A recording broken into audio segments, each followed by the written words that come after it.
Hoy lo que vamos a ver juntos es la parte de APP, una enfermedad que de a poco está cambiando, una enfermedad que hasta hace 3 años, 4 años, yo daba conferencias en todo el mundo y decía que en América del Norte no es un problema, y eso ha cambiado en los últimos 2, 3 años, donde sí es un problema. Así que vamos a ir viéndolo.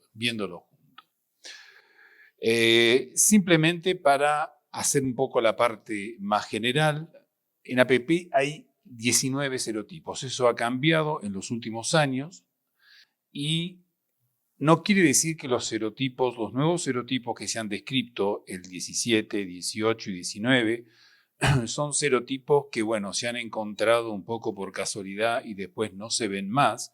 En el caso del serotipo 17 está pasando a ser uno de los serotipos más importantes en España y en otros países europeos, donde se aísla cada vez más seguido. Hay un cambio, lo vamos a ver un poco en la presentación, hay un cambio un poco en el paradigma de los serotipos que normalmente se presentaban por APPI, que están cambiando un poco, pero son en general pocos los serotipos que son considerados altamente virulentos, y va a cambiar según la región geográfica. En México hay datos, especialmente si hablan a la gente de los laboratorios, pero hay muy pocos datos publicados. Vamos a volver un poco sobre esto. Faltan laboratorios también con técnicas adecuadas. Antes, porque bueno, se utilizaban mucho los anticuerpos y eso era un poco más difícil de conseguir, de producir todos los anticuerpos. Hoy en día existen técnicas de PCR que funcionan muy bien, sin necesidad de ir al secuenciado, simplemente técnicas de PCR.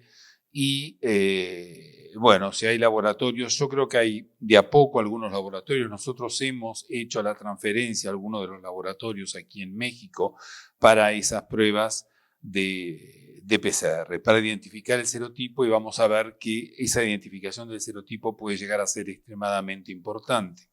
Y vamos un poco a verlo por qué.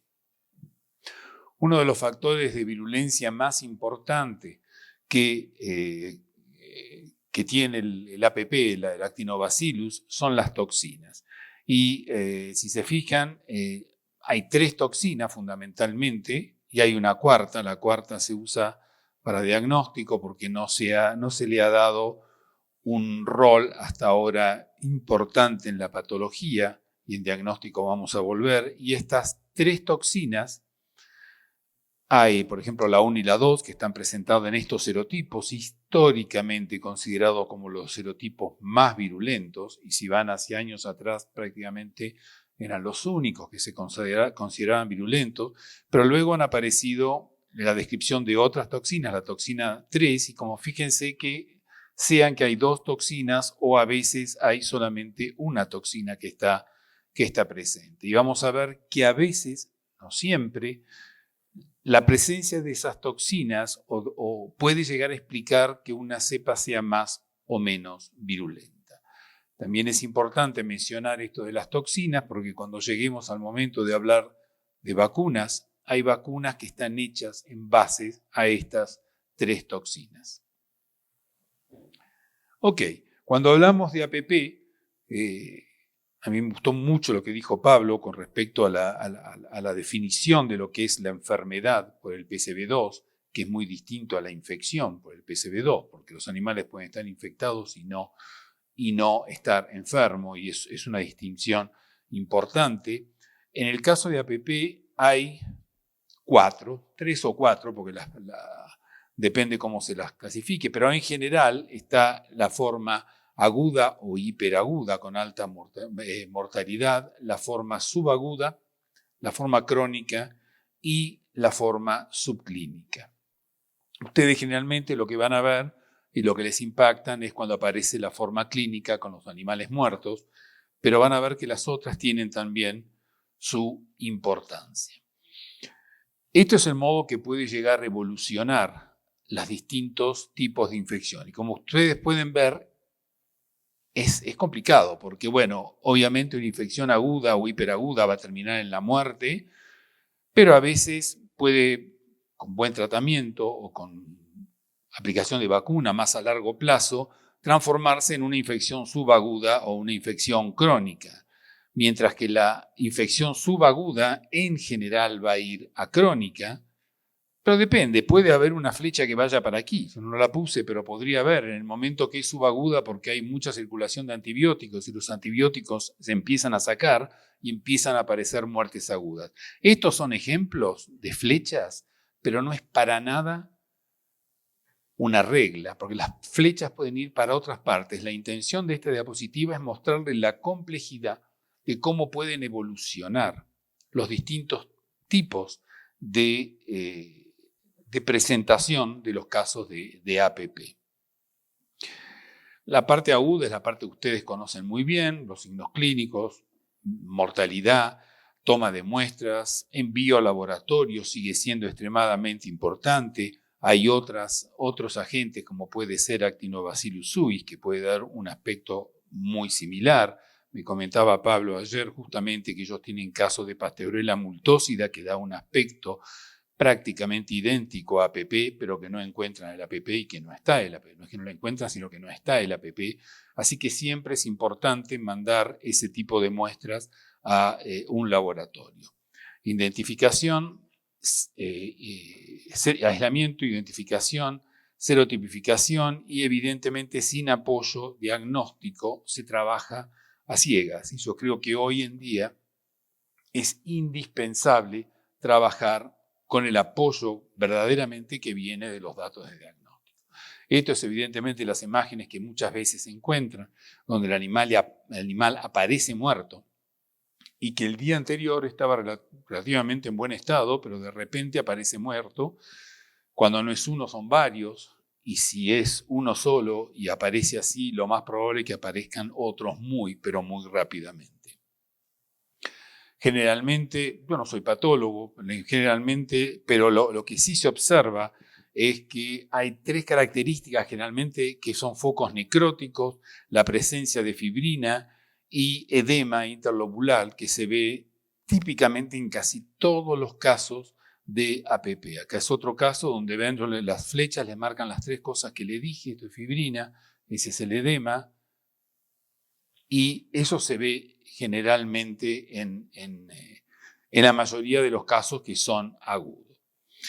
Bueno, evidentemente se hace la eutanasia de 2-3 animales, las lesiones, toma de muestra y envío a un laboratorio, porque el problema es cuando tiene una infección subaguda, no es tan fácil de identificar que es el caso de APP. Ojo, si ustedes han tenido un brote de APP, han instaurado un tratamiento con antibióticos que difícilmente saque el 100% de los casos, esos casos van a pasar a ser subagudos, pero ya lo saben porque tuvieron un brote agudo. Yo lo estoy diciendo en el caso de que haya solamente problemas subagudos. Se trata de hacer lo mismo, aislamiento, identificación y serotipificación, ver las infecciones concomitantes y yo no sé si la ausencia o la reducción de antibióticos en los piensos puede llegar a que haya más casos, por ahí no tan agudos, incluso con serotipos menos virulentos, pero hay algo que es cierto. En Europa, y yo tomo uno de los casos más fáciles para tomar como ejemplo es España, en el cual la reducción de antibióticos en los últimos años ha sido brutal. Si ustedes tienen el consumo de antibióticos hace 7-8 años en España y el consumo de antibióticos de hoy en día, es brutal la baja de consumo de antibióticos. Y el aumento de casos clínicos a APP ha coincidido. Y en estos momentos hay muchísimos, es que es causa-consecuencia difícil saber, pero es también una realidad. Lo que muchas veces pasa es que ven animales en buen estado físico, de repente tienen esos problemas respiratorios. El video se terminó ahí, pero si el video sigue 30 segundos más tarde, el animal está totalmente normal. Luego de eso, si no lo hubieran visto, está totalmente normal. Y es difícil decir que eso es APP. Puede ser cualquier cosa. Eso es APP. En este caso específico era APP.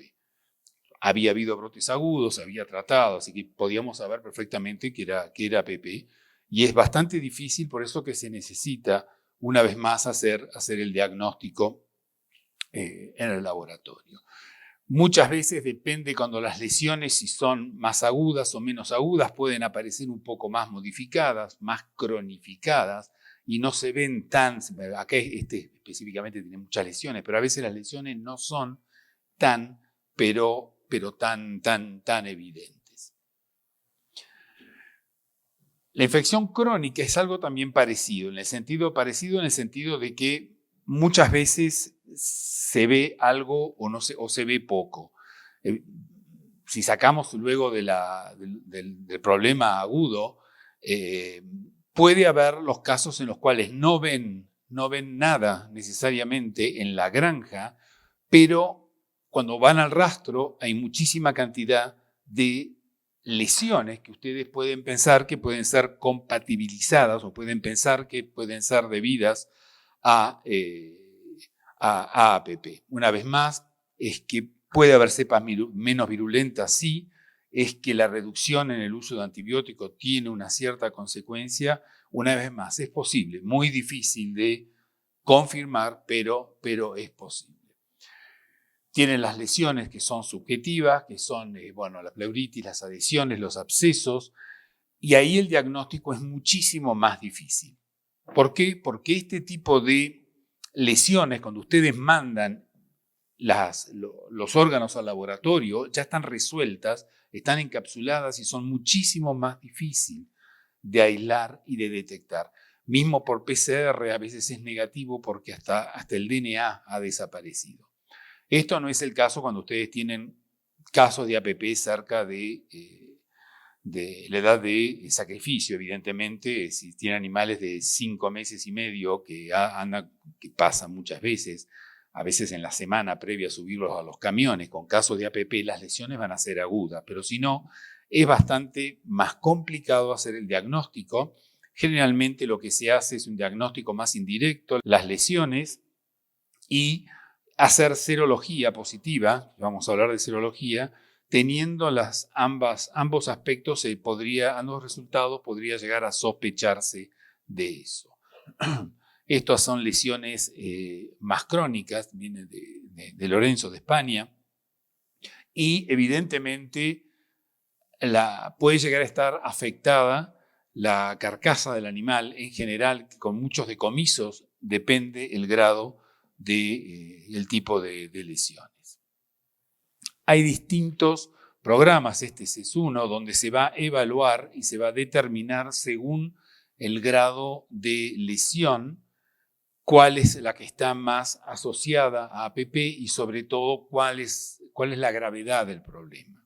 No existe una sola, porque si ustedes se fijan, muchas compañías farmacéuticas tienen su propio sistema, en los cuales ustedes pueden tener un iPad y pueden determinar y anotar las lesiones que ustedes están viendo.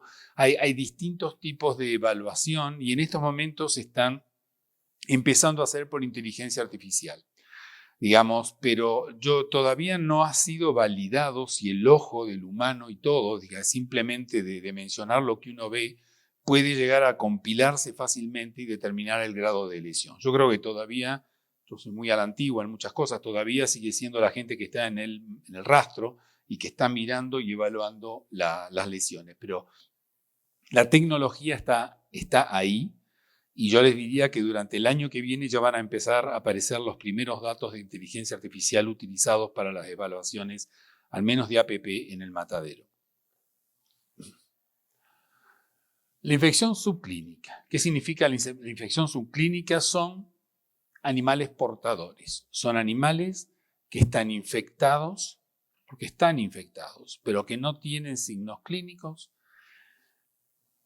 que muchas veces no hay ningún tipo de lesión clara en el rastro y muchas veces cepas no virulentas, pero existen granjas que están infectadas por cepas virulentas en ausencia de signos clínicos. Y esto es algo que hay que repetirlo y repetirlo, porque a pesar que hace 30 años que lo venimos repitiendo, yo sigo teniendo casos en los cuales la serología era positiva para un serotipo 5, les hablo de Quebec, en Canadá, Y es como que el veterinario nunca lo creía. Dice, bueno, es una serología, y de un día para el otro generalmente ha pasado algo en el medio, pero de un día para el otro empiezan a aparecer casos clínicos y es del serotipo 5 y están sorprendidos.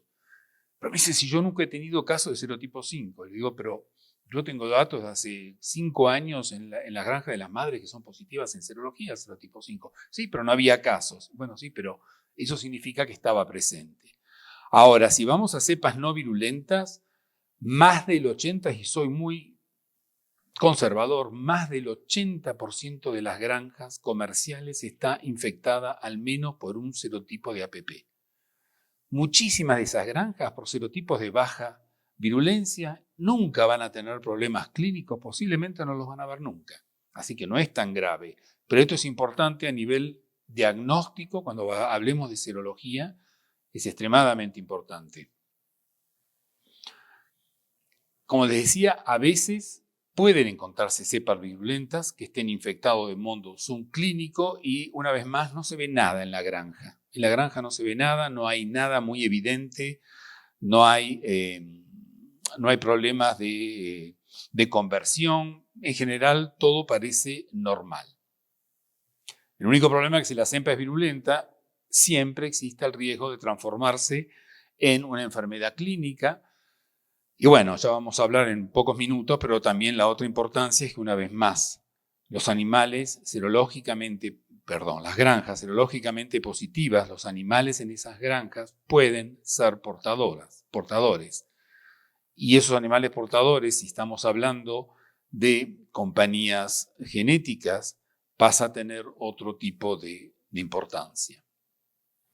Quiere decir que si una granja está infectada con una cepa virulenta, pero no hay signos clínicos, ¿puedo decir que no es peligroso? En realidad tiene que pensarlo a que hay un enemigo, hay alguien que está dentro de la granja y que en algún momento puede llegar a despertarse.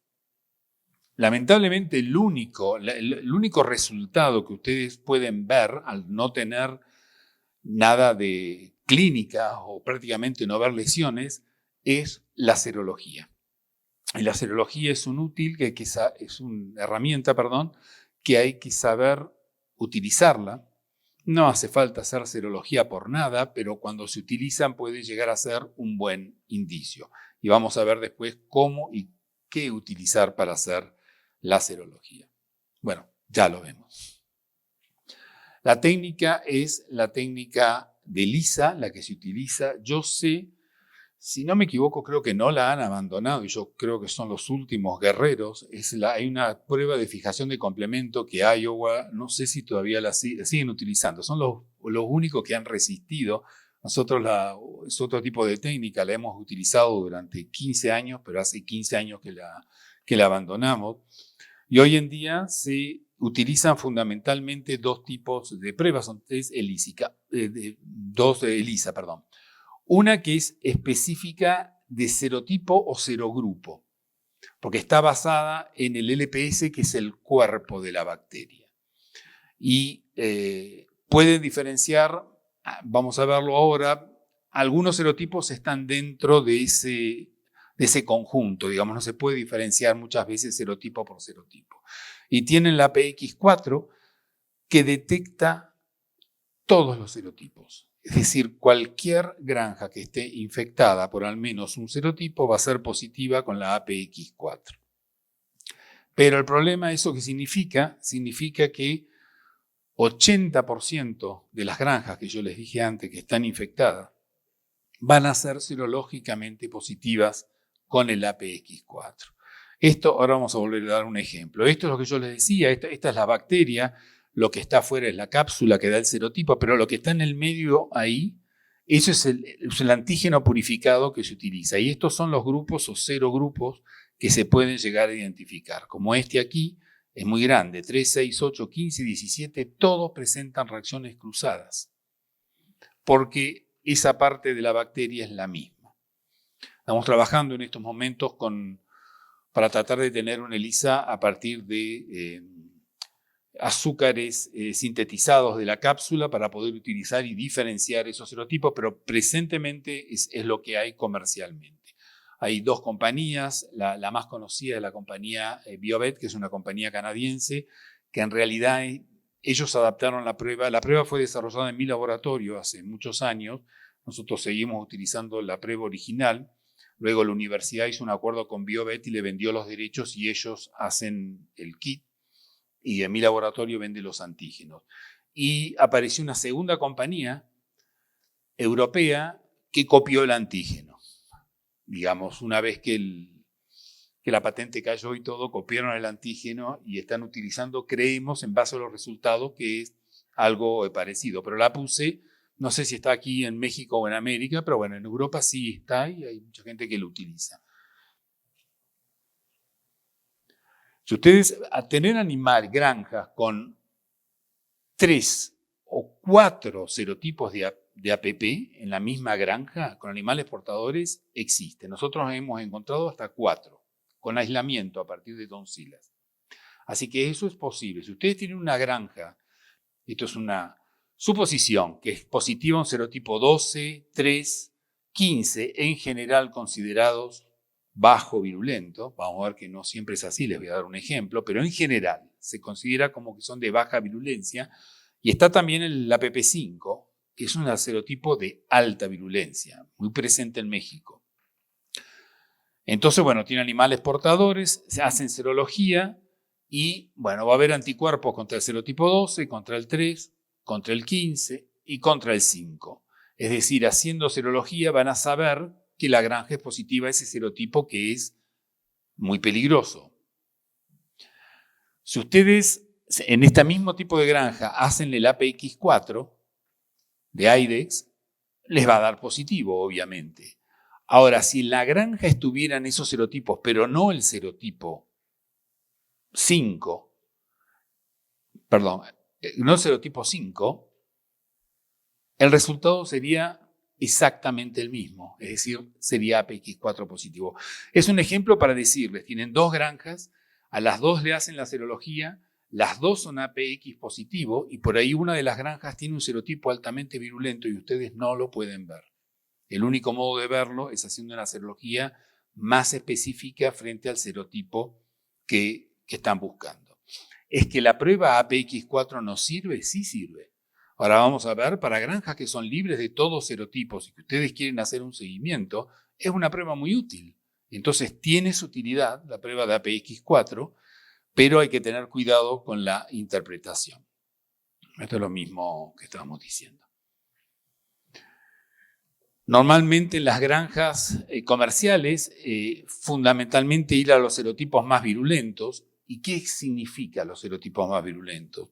Son los serotipos virulentos más presentes en el país, aislados de casos clínicos. Si ustedes no tienen un banco de datos, Iowa tiene bancos de datos en el diagnóstico que es impresionante, pero al menos tener un banco de datos en los cuales ustedes digan en esta región cuáles son los serotipos que más se aíslan de casos clínicos y van a ser los serotipos más virulentos para ustedes, porque es el único modo de identificarlo.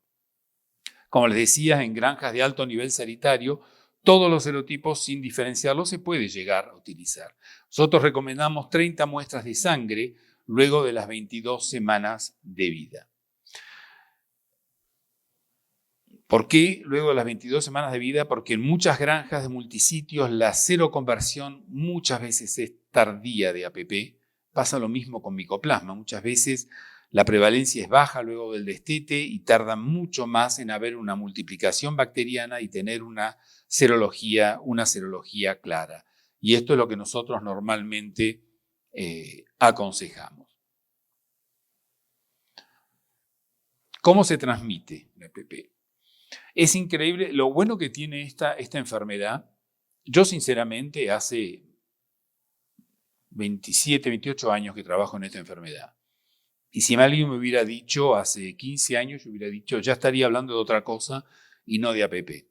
Tiene la capacidad de adaptarse y de cambiar. Y yo, por ejemplo, hay cosas que decía en conferencias hace 7, 8 años que hoy en día digo exactamente lo contrario y me disculpo, porque en el fondo las cosas han cambiado y ahora se ven cosas que antes no se veían.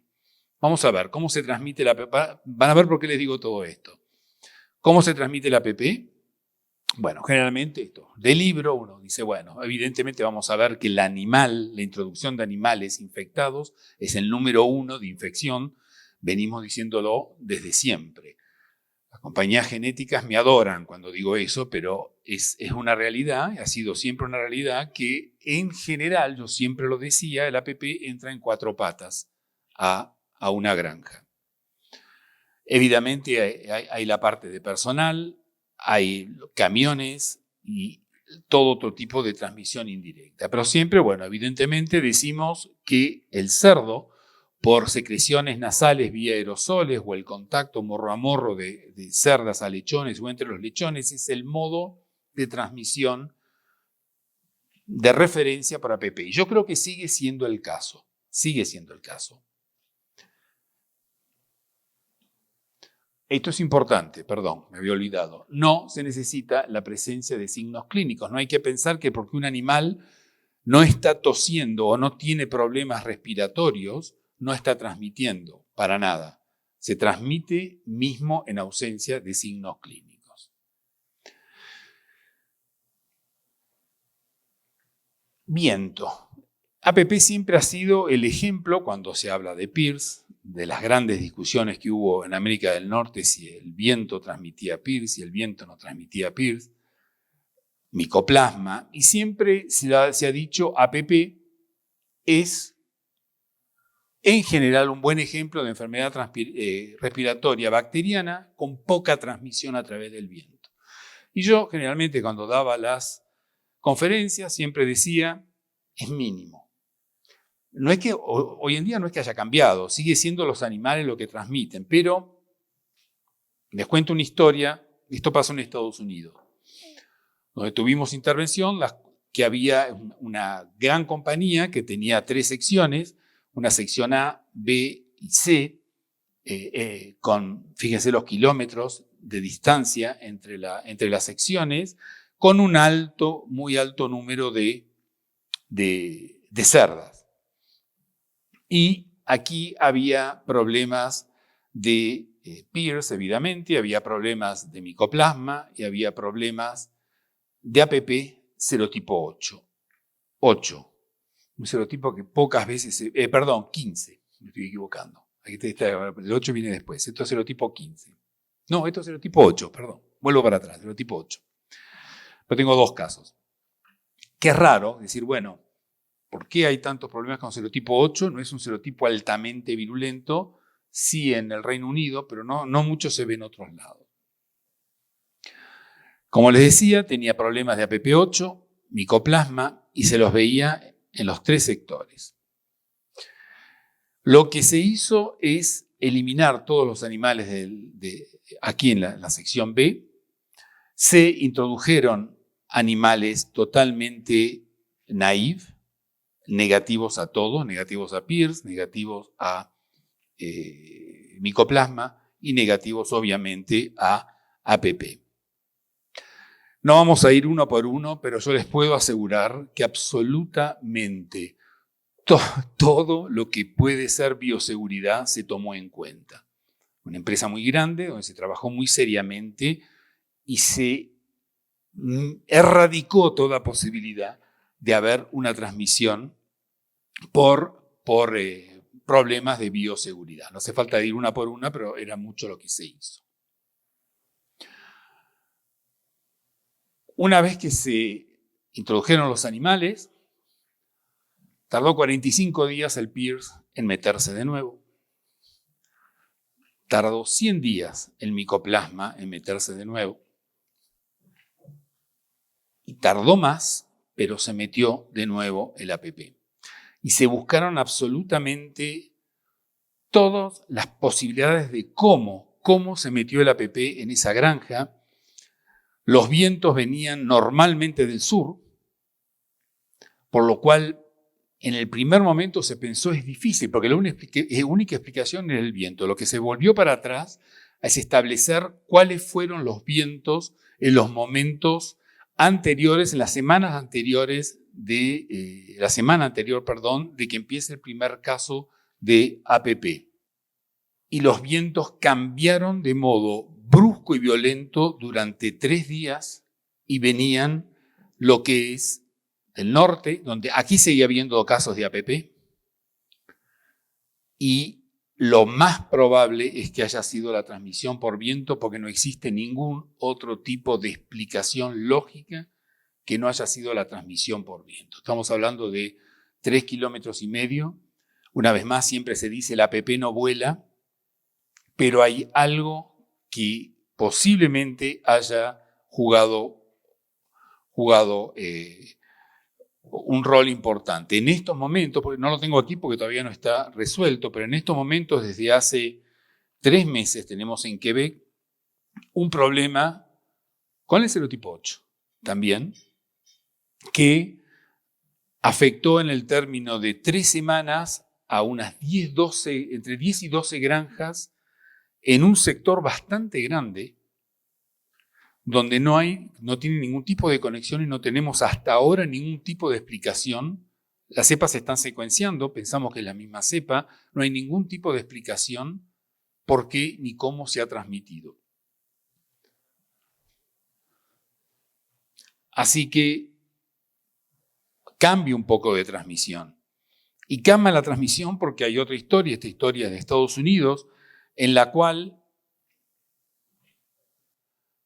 ha habido un brote de APP serotipo 15. Una vez más, fíjense, serotipo 8, serotipo 15, yo les estoy hablando de serotipos que son no típicos, que aparecen nuevamente. Esto fue de noviembre de 2021 a junio de 2022, 20 engordas de 9 compañías genéticas que no tenían conexión epidemiológica, porque lo más fácil en APP es decir de dónde vienen las madres, y ahí encontramos la infección. Es lo más fácil, siempre ha sido fácil. Pero no había ningún tipo de conexión. Mortalidad semanal hasta el 50% de mortalidad. Era brutal. 4 de las 9 compañías habían tenido casos esporádicos previos. Y no se sabe por qué ahora es tan virulento. No se sabía si era la misma cepa. Ahora sí tenemos datos, yo les voy a mostrar. Y cómo se transmitió la infección. Esto fue en la región de Iowa, fundamentalmente fue la gente de Iowa que intervino, yo estuve en colaboración con ellos, y estos fueron los focos donde se vio en Iowa, y esto es el transporte para la recogida de cerdos, para el procesamiento, que está en la misma región de donde fueron los brotes, porque ahí también se estaba buscando cuál era la conexión.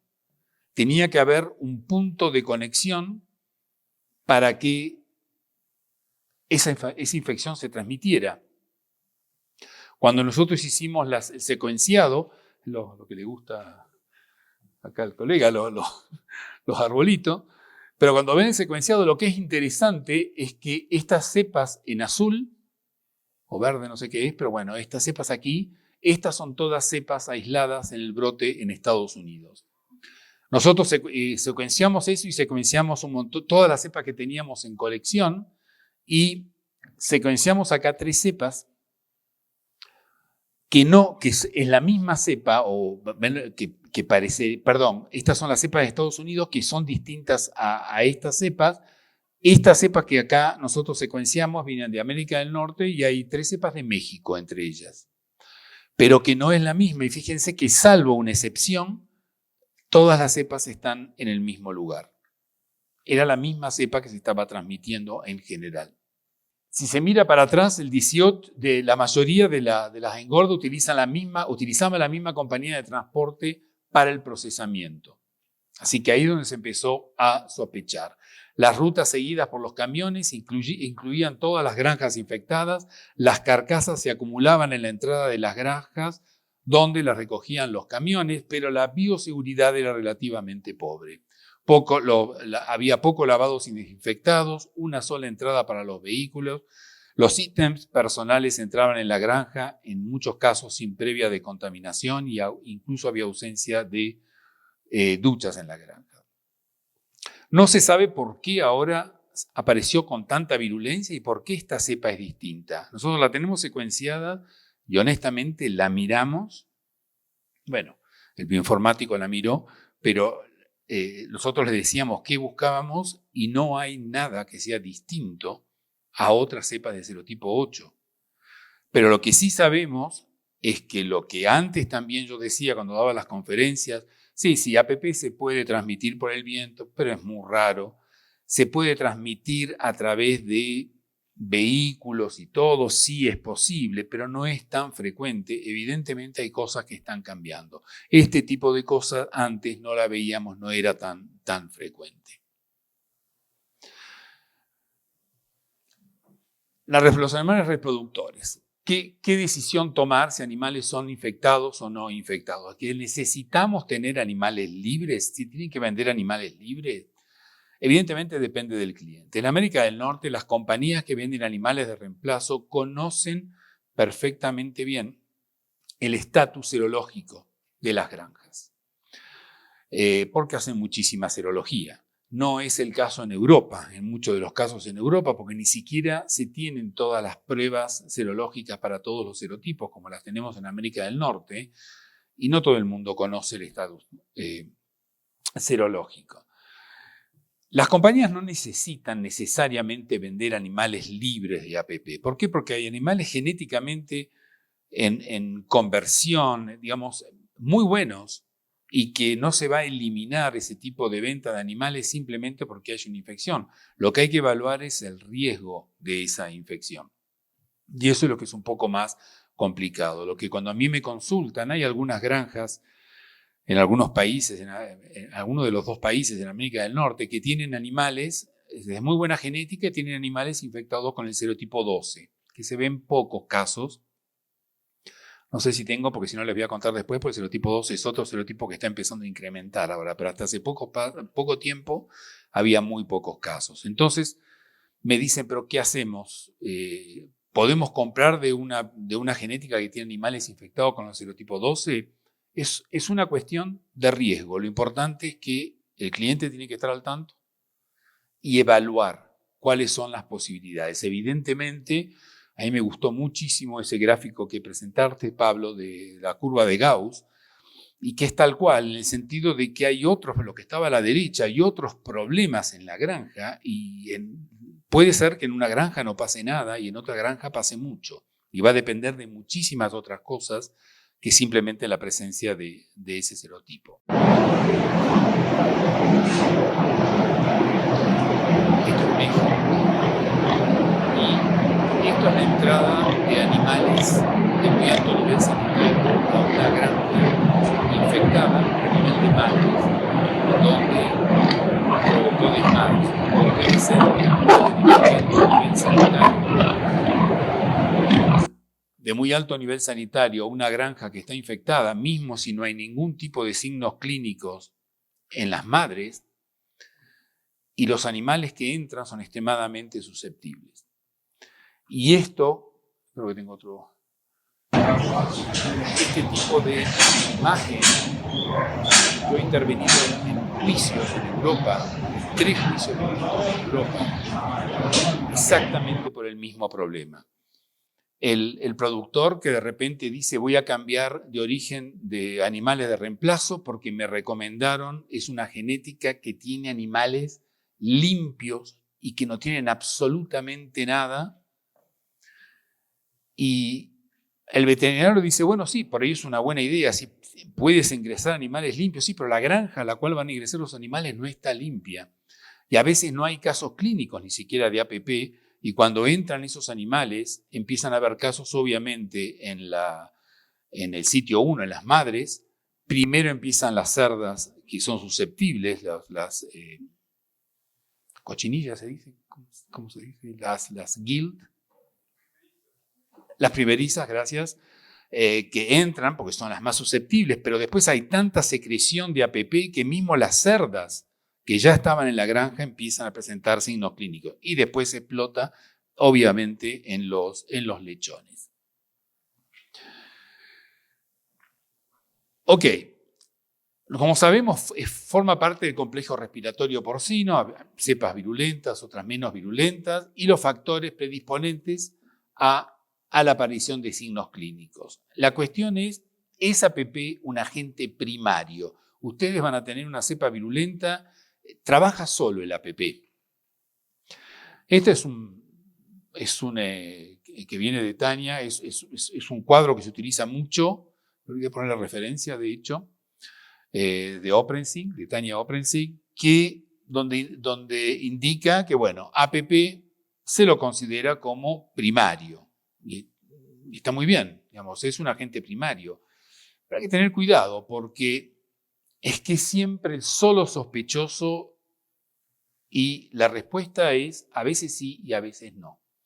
Y eso es lo que complica un poco la interpretación de la gente. Me gustaría decirles siempre, si tienen una APP van a tener problemas, y si no, no. Ustedes siempre tienen evidentemente la virulencia de la cepa, que hablamos de los serotipos virulentos y pocos virulentos, pero tienen todo lo que es las coinfecciones, el medio ambiente, los factores de manejo, tienen un montón de cosas. Y, como decía Pablo también, el hecho de meter una vacuna nunca sola, sin tocar absolutamente nada en la granja, no va a solucionar prácticamente nunca los problemas. Por más que el problema sea APP y la vacuna sea excelente, no quiere decir que eso vaya a modificarlo. Cuando hablamos de serotipos, yo no sé, por ahí está Conchita, esto no es para nada científico, son cepas que yo recibo de México. Y en la cepa que yo recibo de México veo fundamentalmente dos serotipos, que es el serotipo 4 y 5 con una distribución geográfica muy marcada. Donde aparece el serotipo 4 muchas veces en la región de Yucatán, donde aparece el serotipo 5 muchas veces en la región de Sonora. Y puede ser que acá haya datos, gente que de laboratorios de aquí que tenga datos más concretos, pero es lo que yo recibo en el laboratorio que nos envían a nosotros, otros países de América Latina, pero no son datos científicos y estos son datos que se tienen que tener. Necesitan saber cuáles son los serotipos que son predominantes. Y sin contar que, yo no culpo a nadie, ¿no? Pero el único país en el mundo que tiene problemas con serotipo 4, aparte de México, es España. De algún lado, digamos, así como a veces yo estoy en Europa y tienen problemas con serotipo 5, yo siempre le digo, tradicionalmente serotipo 5 se veía en Canadá.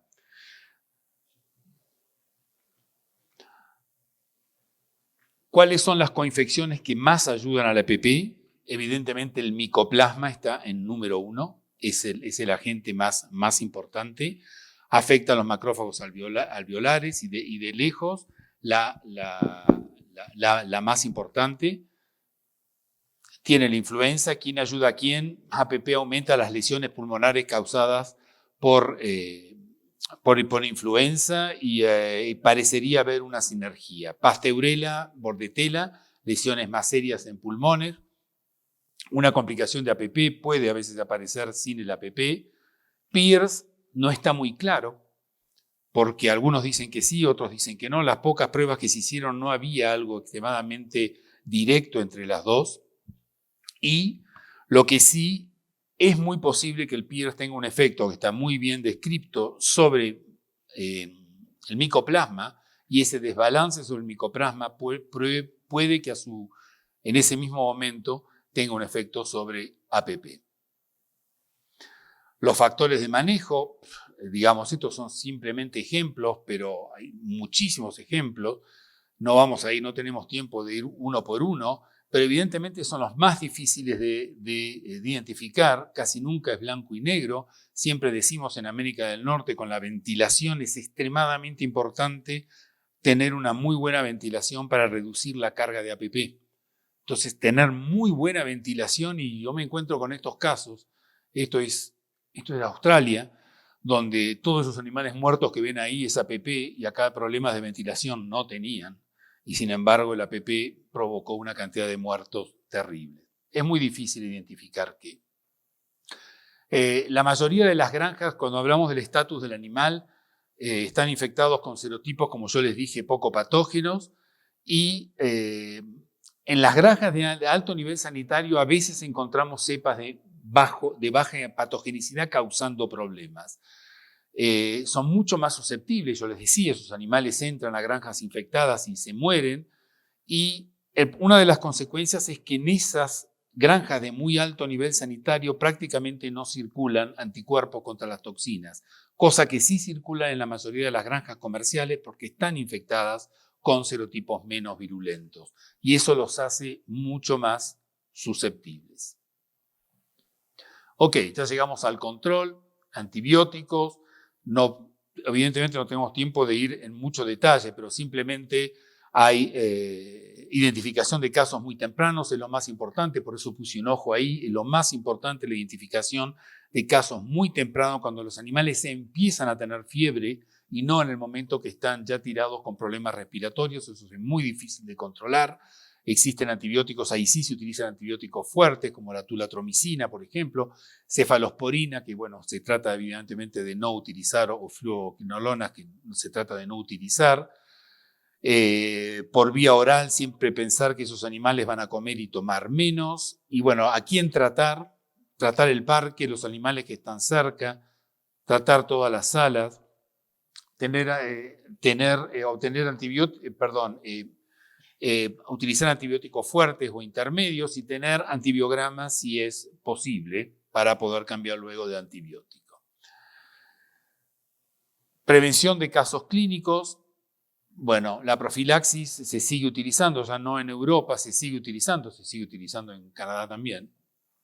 En algunos países puede haber distintos antibióticos, eso podemos después en la parte de preguntas si quiere ir un poco más en detalles, y el tiempo va a depender de cada granja, porque no es algo que le digan, bueno, una semana antes de los brotes clínicos ponen antibióticos, lo dejan una semana, a veces se deja durante 2 o 3 semanas, se retiran y vuelven a ver casos clínicos, va a depender de muchas cosas. Cada vez hay más problemas por utilizar la prevención y cada vez se utilizan evidentemente más vacunas. En Europa prácticamente no se puede hacer más nada con los antibióticos y entonces cada vez se utilizan más las vacunas. Y cuando se habla de vacunas, hay distintos tipos de vacunas. Y los distintos tipos de vacunas son muy distintos, muy diferentes y generan anticuerpos que son muy distintos. Las bacterinas, bacterina ¿qué significa? La bacteria que está muerta, se la mató, combinada con un adyuvante, eso es una bacterina. Y hay comerciales, hay autógenas, cuando el serotipo no está en alguna vacuna comercial, y los anticuerpos que genera esa vacuna, ¿qué provocan esos anticuerpos? Esos anticuerpos van a agarrar al APP, que le permite a las células fagocitarias fijarse al anticuerpo, comerse al APP y destruirlo. Quiere decir que esos anticuerpos van a reaccionar con la bacteria. Eso es lo que provoca una bacterina. Hay un segundo tipo de vacuna que está basada en las toxinas purificadas. Y esto es totalmente distinto. ¿Por qué? Porque, bueno, primero, contra todos los serotipos, al menos en teoría, porque todos los serotipos producen toxina. Es que la neutralización de la toxina es suficiente para todos los serotipos, es difícil saberlo. Pero todos los serotipos producen al menos una toxina. Entonces, en teoría, la vacuna protege contra los serotipos. Pero los anticuerpos son contra las toxinas. Y las toxinas, el APP las escupe, las toxinas, las secreta. Quiere decir que el anticuerpo no toca la bacteria. Fíjense que cuando ustedes vacunan con ese tipo de vacuna, el anticuerpo reacciona contra la toxina que fue escupida por la bacteria y le impide a la toxina llegar hasta las células del pulmón y destruir el pulmón. Las lesiones que se ven, esas negras necróticas del pulmón, son provocadas por las toxinas. Entonces es muy distinto. Una cosa es anticuerpos contra la bacteria y otra cosa es anticuerpos contra la toxina que fue secretada. Existe el otro tipo de vacuna que se llama, no tiene nombre, se llama mixta. ¿Qué significa? Yo antes le dije que tienen la bacterina es la bacteria muerta con el adyuvante.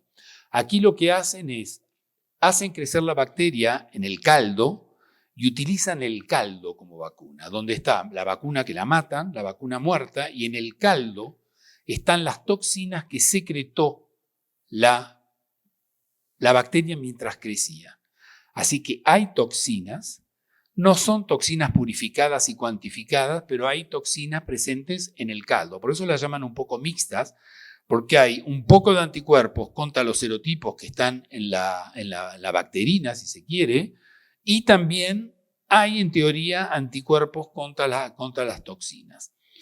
No hay una gran cuantificación, están un poco menos caracterizadas estas vacunas, en el sentido que es que la cantidad de toxinas que están en las vacunas produce la suficiente cantidad de anticuerpos, es difícil saber. Pero hay varias vacunas comerciales que utilizan este principio. Cuando se aplica la vacuna hay que tener cuidado con la interferencia. Ahí está demostrada con los anticuerpos maternales, ya lo hablaron con PCV2. ¿Y cuánto duran los anticuerpos? Bueno, depende del nivel de anticuerpos maternales. Exacto. ¿Cuánto duran los anticuerpos maternales? Depende del nivel de anticuerpos en las madres. Y los anticuerpos contra las toxinas parecen durar un poco más de tiempo.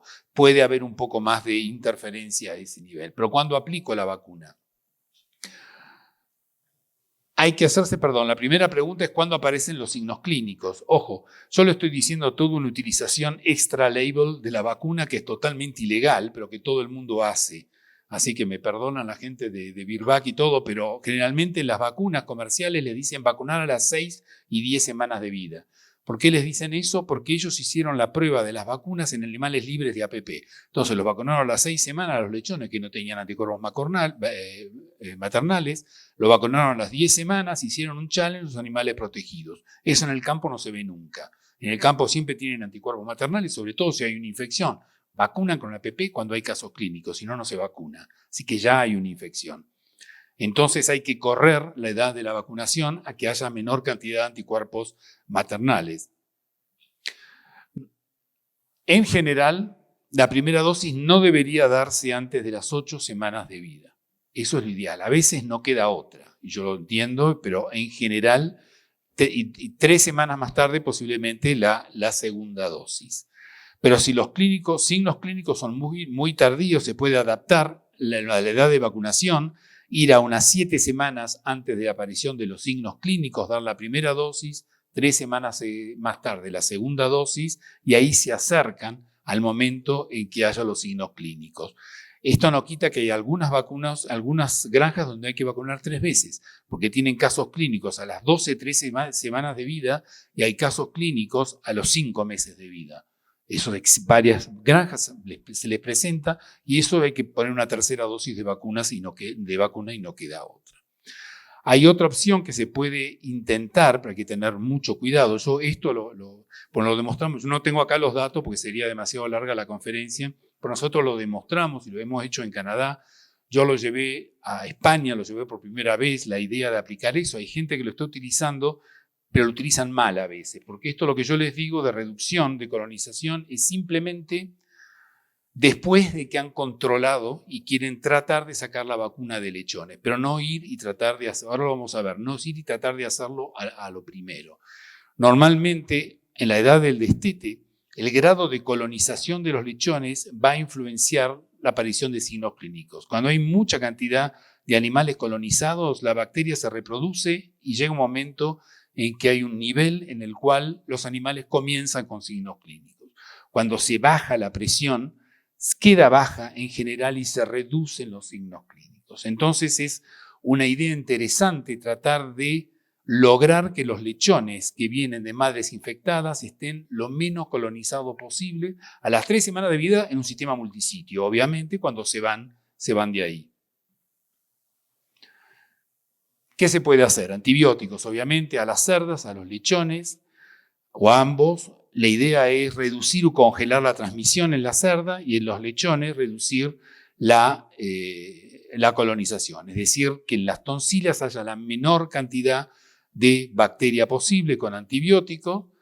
Es que es posible hacerlo, lo que los anticuerpos, nosotros demostramos, no tengo tiempo aquí de mostrarles, demostramos que los anticuerpos retrasan la colonización de los lechones. Es decir, la cantidad de anticuerpos maternales, los lechones se colonizan mucho más tarde y le da chances de sacar animales a las 3 semanas de vida con menos cantidad de bacteria.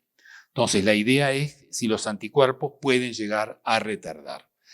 ¿Qué vacuna se le va a dar a las madres en esos momentos? Si ustedes quieren aumentar los anticuerpos maternales. Y por eso les expliqué el tipo de funcionamiento de los anticuerpos contra las vacunas. Dar vacunas de toxinas a las madres para reducir colonización con los lechones es tirar el dinero a la basura, porque los anticuerpos contra las toxinas no tocan la bacteria. Entonces nunca van a provocar una reducción de colonización. Si ustedes quieren que esos anticuerpos traten de inhibir la adhesión de la bacteria a las tonsilas, necesitan que el anticuerpo reaccione contra el cuerpo de la bacteria. Y si es así, tiene que ser una bacterina específica de serotipo. Si no, no va a funcionar. Exactamente lo que les muestro aquí es que los anticuerpos van a impedir van a reducir al menos, no sé si impedir a que las bacterias colonicen las tonsilas. Pero atención, esto no es una solución mágica, porque aquí lo que me van a decir, perfecto, entonces yo empiezo a vacunar madres, me va a salir muchísimo más barato y soluciono el problema. Hay que tener mucho cuidado.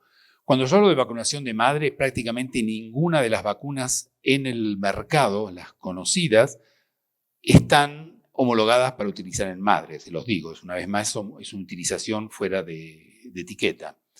Pero en las granjas de ciclo cerrado no va a funcionar, la infección se mantiene en forma constante.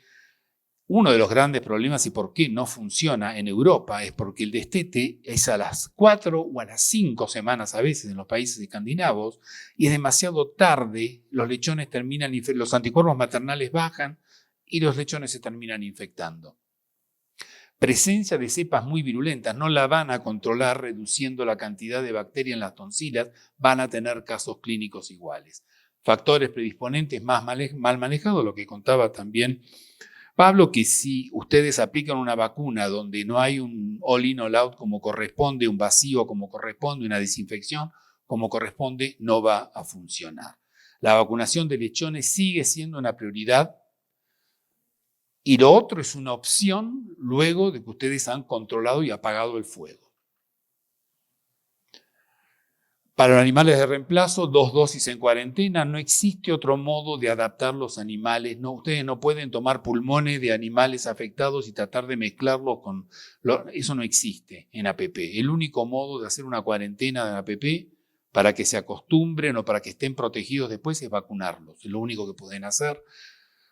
3 semanas segunda dosis, se conoce el serotipo bacterina, una a base de toxinas, porque la idea es proteger los animales, puede funcionar. Si no se conoce el serotipo, obviamente tiene que ser una a base de toxinas o enriquecidas al menos con las toxinas. Los antibióticos, vacunas, reducen signos clínicos, reducen lesiones en el matadero, pero no eliminan el estado de portador. No se eliminan. Hasta ahora no hay nadie que haya podido demostrarlo, que totalmente se controla y se elimina. La erradicación es posible, núcleos y multiplicadoras, granjas comerciales, yo creo que no se justifica para mí, a menos que haya otros problemas. Destete precoz ha funcionado, lo hemos hecho muchas veces en Canadá, en menos de 3 semanas, con protocolos, se utilizan fuertes dosis de antibióticos, cefalosporina o tulatromicina. Algunos serotipos son más difíciles que otros, depende de la ubicación geográfica y bueno, ¿con qué lo voy a repoblar? Existen herramientas para identificar las granjas negativas, es lo bueno que tiene el APP. La despoblación parcial hasta hoy en día no funciona. Se aplican los protocolos que se aplicaban para micoplasma, no funciona con APP. Tarde o temprano la infección se queda en las tonsilas, tarde o temprano les va a volver a aparecer. Y los últimos 5 minutos, ¿tengo 5 minutos? ¿Cuánto tengo? ¿Alguien que me diga? 5, 7 minutos, no lo retengo mucho más. Porque me pidieron que hable un poquito de un par de bacterias, pero muy rápido. Habíamos visto esto. Existen otras bacterias Existe problema de bordetela, existe evidentemente Pasteurella y mucho se habla de Haemophilus parasuis y Streptococcus suis en el complejo respiratorio. Y yo creo que es importante mencionar esto, de que cuando se habla de estos dos patógenos, no son patógenos respiratorios, son patógenos que entran por la vía respiratoria, pero que no son necesariamente patógenos respiratorios. GPS un poco más, puede dar episodios de tos y complicar los casos respiratorios. Strep suis no se lo conoce como un agente de neumonía. Aparece, se lo aísla, se lo detecta. A veces interviene un poco con otros cofactores, pero no, ustedes no van a controlar un problema respiratorio simplemente tratando de luchar con una autovacuna contra Strep suis. Nunca, o con una vacuna comercial, nunca van a controlar un problema respiratorio de Strep suis. Las cepas aisladas de pulmones, tanto para las dos especies, son consideradas, no, acá le puse contaminantes, es demasiado fuerte, pero como oportunistas vamos a llamarlas, y en general nunca se utilizan esas cepas para hacer una autovacuna. Nunca. Ni de GPS, no deberían utilizarse, ni de GPS, de Haemophilus, ni de Strep suis. Porque si están ahí, no quiere decir que estén causando verdaderamente un problema. Como les decía, son patógenos sistémicos que entran por la vía respiratoria. Bueno, la enfermedad de Glasser, que todo el mundo la conoce, con mucha cantidad de fibrina, artritis por Haemophilus parasuis o Glasserella, meningitis, todo el mundo lo va a asociar con Strep suis, y está muy bien, la mayor agente de meningitis, artritis provocada por Strep suis, endocarditis provocada también por Strep suis. Esto es policerositis, pero producida por Strep suis. Son excepciones, pero existen.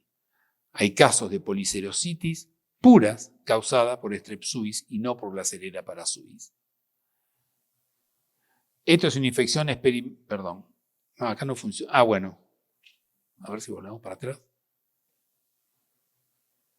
Bueno, este no funciona, pero no importa. Este primero que les pongo aquí, lo mismo lo están viendo. Esto es una infección a Strep suis. Ahí funciona. Es una infección a Strep suis, una infección experimental. A Strep suis, típica meningitis.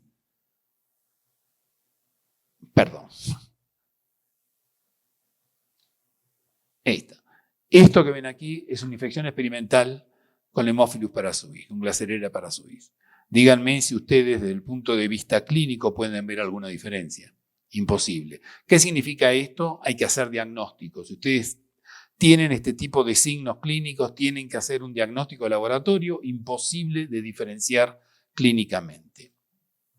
Glasserella parasuis, 15 serotipos. Strep suis, 29 serotipos. El serotipo 2 es el más importante mundialmente. Para Glasserella vamos a verlo ahora. La serotipificación es importante.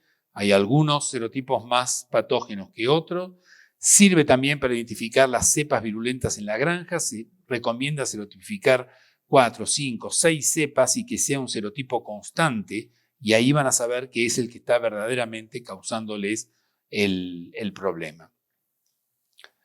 Uso de bacterinas, en general son autógenas para Glasserella parasuis o Strep suis, o comerciales para Glasserella parasuis, muy pocas para Strep suis. Y hay una vacuna viva para Glasserella parasuis, que en realidad es una vacuna, fundamentalmente actúa como una bacterina. Yo no creo que haya una gran diferencia. Esto es para lo que se hizo un estudio, un buen estudio de colaboración de varios países, donde identificamos los serotipos más importantes. Una vez más, no hay prácticamente datos de América Latina. Fíjense que los serotipos en general en todas partes, estos serotipos más importantes, el serotipo 1, el 4, el 5 y 12 que no se pueden diferenciar, el 7 y el 13, parecen ser los serotipos más prevalentes. Tenemos en estos momentos un outbreak extremadamente importante del serotipo 1 en Quebec, hace 10 días, de una transmisión impresionantemente fuerte. Parece una enfermedad viral el modo que se transmite. Pero son los serotipos que más conocen. Lamentablemente no hay prácticamente datos, o al menos públicos, ¿no? Datos para América Latina, y yo creo que es importante. Las bacterinas, para Glasellera parasuis, cierta controversia, si hay o no protección cruzada entre serotipos, sigue habiendo la controversia, y si hay interferencia o no con anticuerpos maternales. Es difícil saberlo. ¿A quién administrar? Madres, lechones o a los dos. Es que puede inducir una reducción en la colonización de los lechones vacunar a las madres con Glasellera parasuis. Son patógenos, Strep suis y Glasellera, muy tempranos. Van a colonizar los lechones prácticamente al nacimiento. En general no se cree que haya una buena reducir la colonización con la vacunación. No se sabe si tiene el control de la enfermedad, pero sí en la protección evidentemente de lechones muy jóvenes. Vacunando a las madres se pueden proteger los lechones muy jóvenes. Siempre revacunar antes del parto, y posiblemente ese tipo de protección no llegue a los lechones en post-destete. Siempre se recomienda comenzar con una vacuna comercial y luego ir a una autovacuna si es que eso no está funcionando. Si es el mismo serotipo, mucho mejor. Si no es el mismo serotipo, a veces se puede probar, porque hay casos en los cuales ha funcionado. Una vez más, no es muy clara la información. Autógena depende muchísimo del laboratorio, hay que tener mucho cuidado con la producción de vacunas autógenas porque la variabilidad es enorme. Se aconseja comenzar por una vacuna comercial, evaluar la respuesta clínica, la edad de vacunación, adaptarla a los problemas y, bueno, evidentemente cuando los problemas clínicos son luego del destete, es mucho más fácil adaptar un programa de vacunación en los lechones. Eran simplemente unas palabras que les quería decir. Casi Strep suis, bueno, mucha variación en las vacunas autógenas, eso tenemos nosotros muchísima experiencia, sería otra charla. Tenemos muchísimos datos de vacunas contra Strep suis, con autovacunas de Strep suis. Hay que hacer un buen diagnóstico. Si vacunan madres, los lechones podrían estar protegidos hasta las 3 semanas de vida, pero luego del destete no hay más anticuerpos maternales con absolutamente todas las vacunas que hemos probado. Las vacunas en lechones, si la vacuna es buena, se puede vacunar muy temprano y parecería, estos son datos que no hemos publicado todavía, pero los tenemos, parece no haber interferencia, es muy extraño no haber interferencia con la inmunidad maternal. De hecho, los anticuerpos maternales, en lugar de seguir descendiendo, cuando se vacunan, si la vacuna es buena, a 1 y 3 semanas de vida se estabilizan. En el fondo no es que se estabilicen, sino que hay producción de nuevos anticuerpos y queda la protección de las madres que dura, entre comillas, que dura más tiempo. Así que estos son datos extremadamente recientes, hay una última experiencia que la estamos terminando ahora, pero todo lo que hicimos hasta ahora parece confirmar esto. Más datos van a estar disponibles en muy poco tiempo. Y yo creo que terminamos aquí. Y bueno, muchas gracias por vuestra atención.